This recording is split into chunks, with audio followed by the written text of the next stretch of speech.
বলেন যে একটা গোল আকার দিয়ে গোলাকার চিহ্ন দিয়ে রাসূলুল্লাহ সাল্লাল্লাহু আলাইহি ওয়াসাল্লাম হাদিসের ভিতরে বুঝাইতেছেন যে একটা বৃত্ত আঁকলেন, বৃত্তর মাঝে এই রকম আবার একটা রেখা দিলেন, রেখা দেওয়ার পরে সেই রেখাটা আবার এতদূর বাহিরে বের করে দিলেন। বাহিরে বের করার পরে আল্লাহ রাসূল বলতেছেন, সাহাবায়ে কেরাম, এই যে গোল আকারটা দেখতেছো, এই গোল আকারটা হচ্ছে পৃথিবী, আর এই পৃথিবীর ভিতরে এই যে আমি একটা রেখা দিলাম, এই রেখাটা হচ্ছে মানুষের হায়াত, যে মাঝখানে গোলাকার যে মানুষের হায়াত, আর এই হায়াতের ভিতরে এই রেখাটার ভিতরে আবার মানুষের হচ্ছে আশা স্বপ্ন, মানুষের স্বপ্নগুলো এই রেখাটার ভিতরে। কিন্তু এই গোলাকার ভিতরে যে তার হায়াতটা,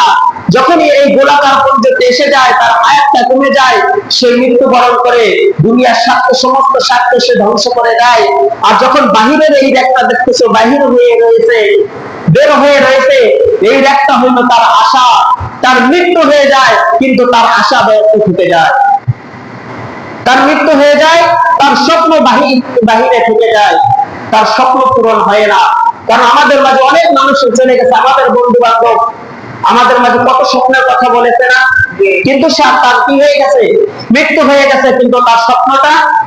বাস্তবায়ন হয় না, স্বপ্নই রয়ে গেছে।